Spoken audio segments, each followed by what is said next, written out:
Hi everyone, my name's Anne-Marie. Welcome to this Christmas card making project using lots of gorgeous items from Griffin. Every project now from Griffin and from Spellbinders that I do on my blog will now be Christmas, because we're in December, so it's Christmas all the way. So every Monday and Friday and Saturday's projects are all Christmas. You might find a few that I add that's for other companies that might not be Christmas, but your normal Monday, Friday and Saturday ones will be. Everything I do use I will put in a detailed description on my blog on the project that you're looking at, because underneath, as you scroll down on my blog on the projects, you'll see a little bit of a write-up about the project and then the items that I've used. As I go through the projects, I'll try and tell you what I'm using. Sometimes I forget, sometimes I get tongue-tied, and sometimes it's just general old age that I don't remember to tell you. So that's why I list it on my blog as well. So the first thing we're going to need is our base card, and this is a 7x5 inch card, and this is my favourite real estate of card area to work with. I just want to show you how it looks to give you perspective at home. Say you're a new viewer and you've never watched me before, and you're thinking, well, I don't know whether that looks big or small.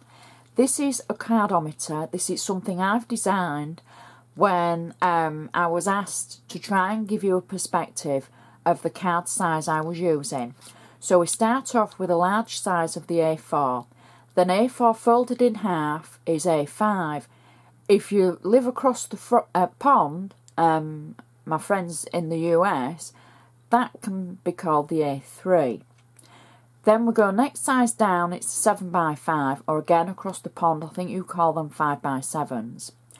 Then we have the A6, which again across the pond is A2, but it's the A5 folded in half. I know it gets really confusing, but all you need to know is I'm using a 7x5, and that's how it looks to give you perspective. So it's just smaller than the A3 or the A5. So this is ivory cardstock, and I'm going to take a bone folder from Anna's Tool Collection, and I'm just going to make sure I've got a nice sharp edge along the side. This gives it a professional finish, and it makes it stand up nicely. It helps it look better when it's on the mantelpiece.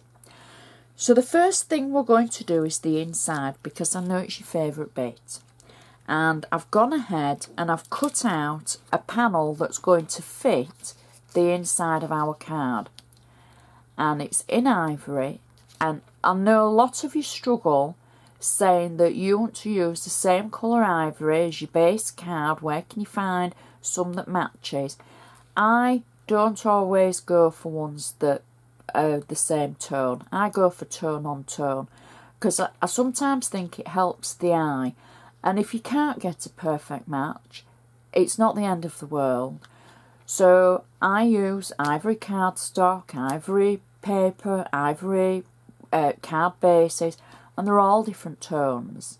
But I turn around and use that to my advantage. So for this, where it's a different tone, I've inked the edge, and I've added some of the cardstock that we're going to use on the front of the card. Now the aperture is from one of Anna's cut and embossed dies, and if I've got that wrong, it's the Ornate Frames dies. I think it is the Ornate Frame dies, and it's the rectangle die, and it's the inner die that I've used. I will put it on my blog. As I say, it's old age, and I use so many products, and it's remembering the names, and I should do. I know it's naughty of me. But when I get sat in front of the camera and my mind just goes blank, and then I think, oh, which was it? But yeah, as soon as I turn the camera off, I'll go, oh yeah, it was that one. So that's my fault.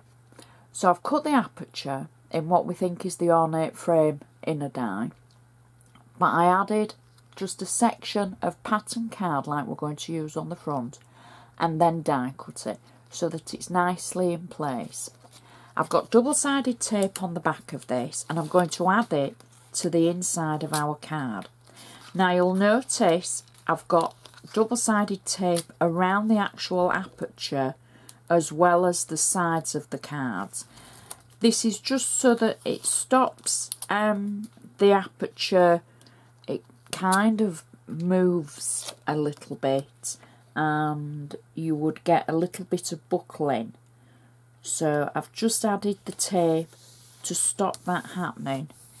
So I can press that down and now you can see how we've got the aperture in the middle. Now for the front of the card, I'm using a section of one of Anna's cards that was in the holiday trimmings kit. And in it, there was a sentiment. So I've cut out, because I'm using the front of the card, I've die cut the sentiments already using the same, again we'll call it the ornate frame inner, and then I've inked it around the edge to match the ink around the edge on our panel. So the ivory now will match the ivory of the card. So I can slip that into our aperture, and it's not raised up, it's a flat layer, and that makes a great insert. And I've turned it to my advantage because it now matches where the base panel didn't, the insert section does, and it's just utilising something that you would think, well, I don't know what I'm going to do with that because I've used the front of the card, so what else can I do with it? So that's our insert finished. There's enough room for a good message in here. Sometimes we don't have a lot of room for any messages. Well, you've got good room for messages. To, from, wishing you all the very best for Christmas and the New Year, love to all the family, etc. So you've got lots of room. Now we can go to the front of our card. I'm going to use my bone folder again. And I know some of you are thinking, oh, you're repeating yourself, Anne-Marie. I see this every time. It's only because sometimes, we get new viewers, and I want to make sure that a new viewer is up to speed like some of my long-term viewers are. That's all. So if I'm repeating myself and you think, oh, I know what you're going to do now, sorry. But, we want everybody to think, oh yeah, I can do that. And that's what it's all about at the end of the day. So for the front of our card, the next thing I'm going to do is I've taken one of Anna's embossing folders, and this is called Scattered Holly, and it was from the Baubles and Bells collection for embossing folders. I've used one of Anna's 7x5 metallic layers, and I've just run it through the die cutting machine in the embossing folder, and I'm going to simply add this to the front of the card. Now I've slightly trimmed it so that it's not edge to edge. When I say it's 7x5, it was 7x5 to fit the front of our card. It would have covered it, but I'm using it as a layer.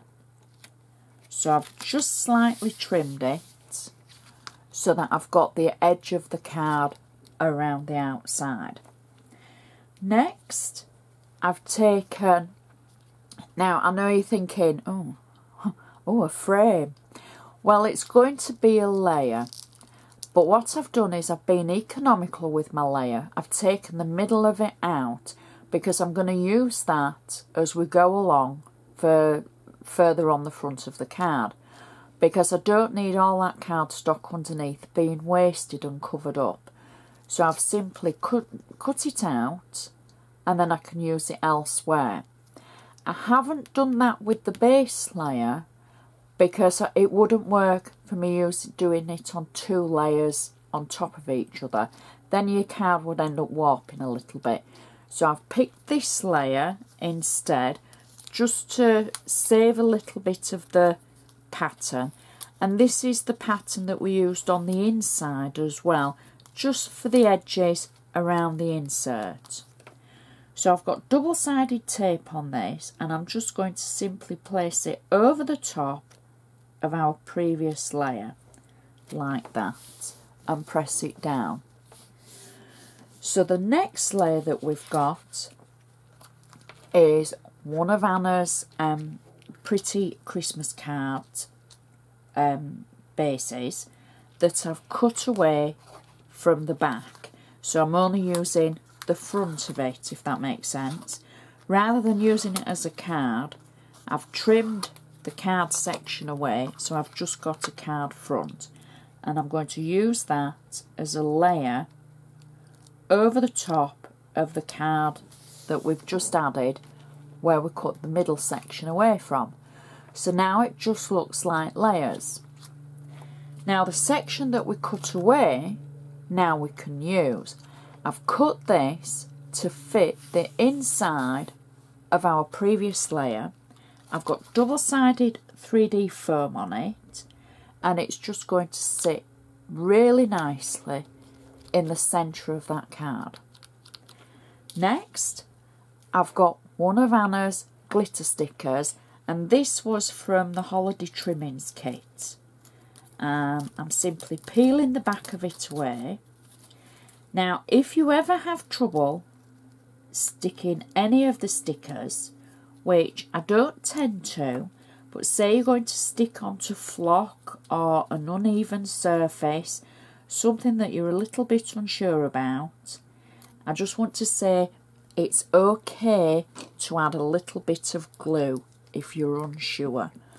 You're not doing anybody an injustice by not adding glue if you think it's not going to stick. It's quite alright.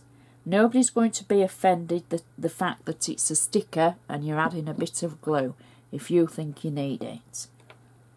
So I'm just going to add my sticker through the centre of our previous layer, like that. So now we've got our sparkly bit for Christmas, and it's coming together nicely, lots of layers. So next we need a sentiment, and this is a sentiment from the Holiday Trimmings kit. Holiday Trimmings kit, and so it was an older kit from Anna, but you might just have a few sentiments left over. Again, if you want to add glue, because it's a sticker and you feel that you might need that extra bit of hold, you can always add it. I'm just going to place my sticker sentiment across the middle of our previous layer, and then to finish it off I'm going to add a little silver bow, because the silver bow will match the glitter sticker that we've just added. There we go. So just make sure that's nice and straight. And that is our card finished. A traditional Christmas card, lots of pretty colours, and just so different. Stands up nicely. It will go in a normal envelope because it's not too high, so your postage shouldn't be too much. Obviously it depends where in the world you are and postage rates and everything like that, but you won't need lots of bubble wrap to protect it. It will just slip in an envelope. And another mantelpiece pleaser, an easy card, something a little bit different but traditional. Now I do hope you've enjoyed this. Please check my blog for, well, I'm sure there's a project for everybody on there because I've got so many now. Any comments, if you need a reply, please comment on my blog or on Facebook, because I can get back to you. You can always contact me directly on Facebook or my blog if need be. I can't reply on YouTube though. I read all your comments and I click like on them when I've read them, and then I publish them, but I can't reply on YouTube. It's a glitch in my account. It's going to be forevermore, so I'm always going to be sounding, you know, like a parrot and repeating myself about this. So I'm sorry if you're fed up of hearing it, but it's one of those things for new viewers. I've just got to keep saying it. So thank you so much for watching, and I shall see you next time with another Christmas project. Now we're in December.